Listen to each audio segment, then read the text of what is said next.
Assalamualaikum warahmatullahi wabarakatuh. Perkenalkan, nama saya Puspita Anggranistianingrum, NIM 71. Perkenalkan, nama saya Dwi Limatur Masruha, NIM 075. Perkenalkan, nama saya Anggitias Damaningrum, NIM 077. Perkenalkan, nama saya Angga Setiawan, NIM 078. Kami akan menjelaskan mengenai matematika dan enaktivisme. Simak videonya baik-baik ya. Semangat.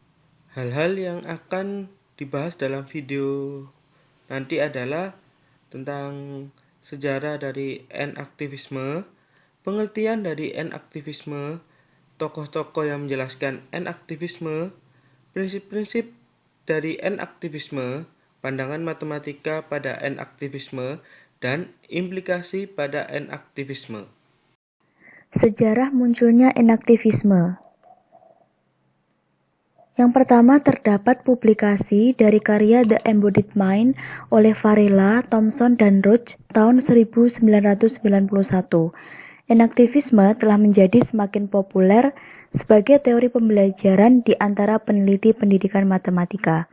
Nah, sesuai dengan beberapa sumber yang lain, embodied mind itu juga merupakan konsep teori evolusi yang pada dasarnya menyatakan bahwa pikiran manusia berkeberadaan dalam tubuh manusia sehingga seluruh pikirannya ditentukan berdasarkan filter tubuh tersebut. Nah, dari istilah embodied sendiri, ada 2 poin yang dapat diambil. Yang pertama, kognisi tergantung pada jenis pengalaman yang datang dengan berbagai kapasitas sensori motor.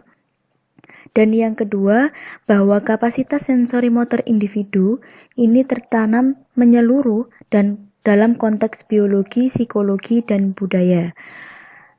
Filosof, psikolog, ilmuwan kognitif dan peneliti kecerdasan mempelajari embodied mind berpendapat bahwa semua aspek kognisi dibentuk oleh aspek tubuh. Aspek kognisi meliputi konstruksi tingkat tinggi mental seperti konsep dan kategori dan kinerja manusia pada berbagai tugas kognitif seperti penalaran dan penilaian. Kemudian, satu ide sentralnya dalam embodied mind itu adalah autoposis, yaitu sifat kompleks sistem dinamis dari spontanitas pengorganisasian diri berdasarkan lingkaran umpan balik dan perkembangan dalam respon terhadap umpan balik tersebut. Nah, dari beberapa sumber yang lain itu menjelaskan bahwa autoposis adalah satu ciri khas dari teori sistem Luhmann. Luhmann membangun autoposis mengadopsi dari Maturana dan Varela, para ahli dalam bidang biologi. Autoposis berasal dari bahasa Yunani yang terdiri dari 2 suku kata, yaitu auto yang berarti sendiri dan poiein yang berarti membuat. Sehingga autoposis bisa diartikan sebagai mengorganisasikan diri sendiri. Yang dimaksud adalah suatu sistem sosial bersifat mengorganis diri sendiri, dan sistem sosial menghasilkan dan mempertahankan dirinya dengan menciptakan komponen-komponen sendiri. Kemudian muncullah beberapa pandangan terkait enaktivisme, yaitu Lakoff dan Johnson tahun 1980. Ini mungkin karyanya tidak terpublikasi seperti Embodied Mind ya. Jadi sudah ada enaktivisme sebelum Embodied Mind tahun 91. Lakoff dan Johnson berpendapat bahwa enaktivisme adalah teori dasar tubuh di mana pemikiran melalui peran metafora. Hal tersebut mengusulkan bahwa semua pemahaman manusia, termasuk makna, imajinasi, dan alasan, itu didasarkan pada skema gerakan tubuh atau persepsi individu masing-masing. Kemudian, menurut Reid, tahun 1996, ada perbedaan penting yang harus dibuat bagaimanapun dengan beberapa perspektif konstruktivis. Selain individu memiliki struktur kognitif yang menentukan bagaimana individu dapat berpikir, atau dari sana menjadi struktur konseptual yang dapat menentukan konsep-konsep baru yang berkembang dalam setiap individu. Organisme secara keseluruhan adalah struktur yang terus berubah dan yang menentukan tindakan sendiri pada dirinya sendiri dan dunianya. Kemudian Reid juga mengemukakan pendapat mengenai enaktivisme pada tahun 2000. Enaktivisme sebagai teori kognitif menyadari akan pentingnya konstruksi secara individual dalam dunia, tetapi menekankan pada perkembangan struktur individu dengan dunia dalam metode dan syarat untuk meneruskan interaksi antara individu dan lingkungan atau situasi. Kemudian dilanjutkan oleh Ernest tahun 2010.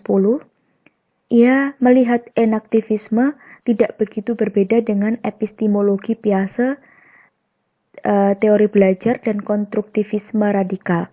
Di antara enaktivisme dan konstruktivisme radikal itu muncul untuk membagi subordinasi sosial atau dimensi interpersonal. Kemudian yaitu pengertian enaktivisme. Enaktivisme dalam bahasa yaitu kognisi yang memiliki arti mengetahui, sedangkan enaktivisme dalam istilah memiliki arti yaitu pengetahuan yang berasal dari interaksi antara individu dengan lingkungannya. Enaktivisme erat kaitannya dengan enaksi, di mana enaksi memiliki arti yaitu cara yang persepsi seseorang secara kreatif untuk mencocokkan tindakan dengan situasi lingkungannya. Yaitu tokoh-tokoh enaktivisme. Di sini ada 9 tokoh-tokoh enaktivisme. Yang pertama membahas mengenai Jerome S. Brunner. Brunner menggabungkan enaction dengan dua cara lain yaitu ikonik dan simbolik, di mana ikonik memiliki arti seorang memahami objek-objek atau dunianya melalui gambar-gambar atau visualisasi, sedangkan simbolik memiliki arti seorang memahami dunia melalui simbol-simbol bahasa, logika, dan sebagainya.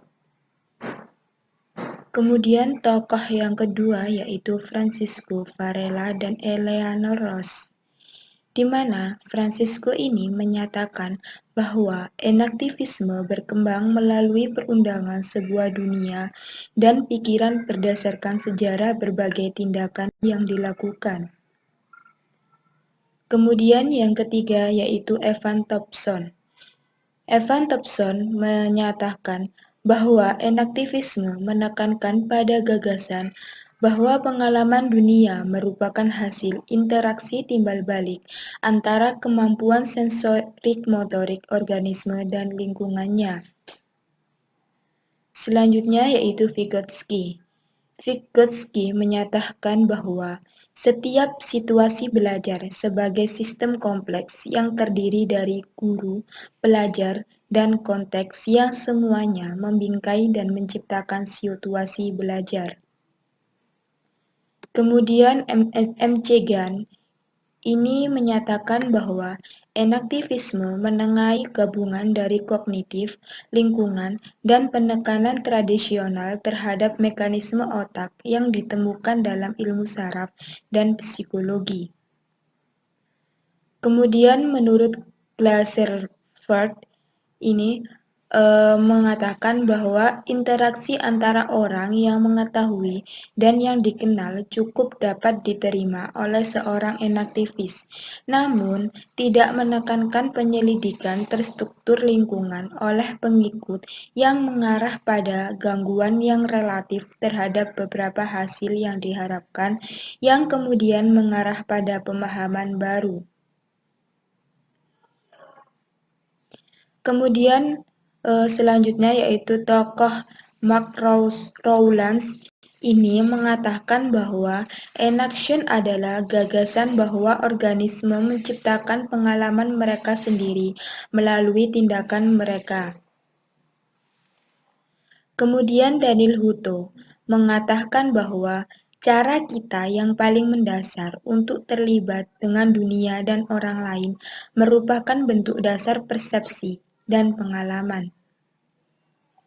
Kemudian menurut Sri Raman, menyatakan bahwa enaktivisme merupakan teori penjelasan yang kuat dan kuat untuk belajar dan menjadi.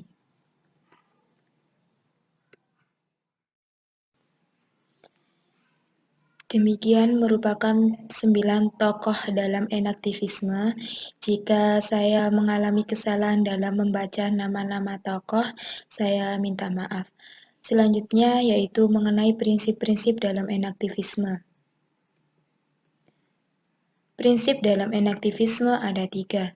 Yang pertama yaitu memberikan dorongan atau motivasi untuk selalu mandiri dan percaya diri. Kemudian yang kedua yaitu fleksibel dan bersifat menyelidiki dalam setiap pembahasan sehingga muncul pengetahuan. Kemudian yang ketiga yaitu memantau setiap perubahan yang terjadi dalam memperoleh pengetahuan yang baru. Selanjutnya, pandangan matematika dalam enaktivisme. Berpikir enaktivisme pada pandangan matematika. Pemikiran mendalam yang memiliki kemampuan berpikir enaktif. Dalam berpikir enaktif ini dibutuhkan kemauan dan kemampuan dari dalam diri individu yang nantinya akan digunakan dalam menyelesaikan suatu permasalahan, bahkan terkadang juga dapat menemukan atau menghasilkan hal-hal yang baru. Kaitan matematika dalam enaktivisme. Matematika mengkaji benda abstrak, benda pikiran, yang disusun dalam suatu sistem aksiomatis dengan menggunakan simbol atau lambang, dan penalaran deduktif menurut Sutawijaya. Menurut Hudoyo, matematika berkenan dengan ide gagasan, aturan-aturan, hubungan-hubungan yang diatur secara logis sehingga matematika berkaitan dengan konsep-konsep abstrak. Kaitan dalam enaktivisme bahwa dalam enaktivisme diperlukannya pengalaman-pengalaman yang dimiliki oleh individu mengenai informasi yang diperoleh berupa lambang maupun konsep-konsep untuk nantinya akan diproses kembali dengan pengetahuan yang diperoleh untuk menemukan sebuah penyelesaian atau penemuan. Pandangan matematika dalam enaktivisme. Berdasarkan pada teori dari Brunner, berpikir enaktif pada enaktivisme merupakan suatu pilar atau pondasi utama dalam mengembangkan matematika. Pada teori Brunner dijelaskan bahwa ada 3 tahapan yaitu enaktif, ikonik, dan simbolik. Namun di sini dapat terlihat bahwa enaktif berperan sangat penting sebelum memasuki tahap selanjutnya, di mana diketahui bahwa enaktif merupakan tahap penguatan informasi pengalaman yang dimiliki untuk digunakan sebagai alat dalam mengaitkan informasi-informasi yang diberikan. Untuk yang selanjutnya yaitu enaktivisme dalam aspek pendidikan. Jerome Brunner memperkenalkan enaktif sebagai learning by doing dalam diskusi tentang bagaimana anak-anak belajar dan bagaimana cara terbaik dapat membantu mereka untuk belajar. Enaktif dikaitkan dengan 2 cara lain dari organisasi pengetahuan, yaitu ikonik dan simbolik. Sri Raman berpendapat bahwa enaktivisme menyediakan teori untuk belajar dan menjadi, dan itu berkaitan erat dengan baik ide-ide perkembangan kognitif Piaget dan juga konstruktivisme sosial Vygotsky. Piaget terfokus di lingkungan terdekat anak dan menyarankan struktur kognitif seperti persepsi spasial muncul sebagai akibat dari interaksi anak dengan dunia. Menurut Piaget, anak mengkonstruksi pengetahuan menggunakan apa yang mereka ketahui dengan cara baru dan mengujinya, dan lingkungan memberikan umpan balik mengenai kecukupan konstruksi mereka. Enaktivisme dalam pendidikan sangat erat kaitannya dengan kognisi yang ada. Enaktivisme dalam teori pendidikan Melihat setiap situasi belajar sebagai sistem kompleks yang terdiri dari guru, pelajar, dan konteks yang semuanya membingkai dan menciptakan situasi belajar. Selanjutnya yaitu enaktivisme bagi pendidikan matematika. Enaktivisme banyak dikritik karena tidak berhubungan dengan interaksi sosial. Hal ini membuat enaktivisme menjadi suatu fenomena yang diragukan kepentingannya dalam pendidikan matematika. Sebagai contoh yaitu komentar dari Ernest pada tahun 2010, bagaimanapun tampaknya tidak merujuk pada enaktivisme, namun lebih merujuk pada embodied matematik.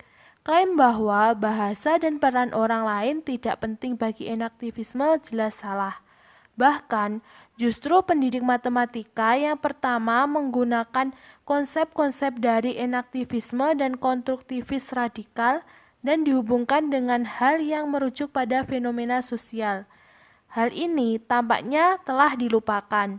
Bisa jadi ini merupakan konsekuensi ide enaktivisme yang telah diadopsi dalam pendidikan matematika sehingga dianggap sebagai konsep terisolasi dan diadaptasi ke kerangka teoritis lainnya. Konstruktivis radikal telah mengadopsi konsep domain konsensual dan konsep embedded cognition, telah diaplikasikan oleh para peneliti yang tertarik pada gerakan, tapi kelompok lain mengadopsi enaktivisme sebagai suatu kerangka teori. Ini tidak berarti bahwa enaktivisme sendiri tidak cukup.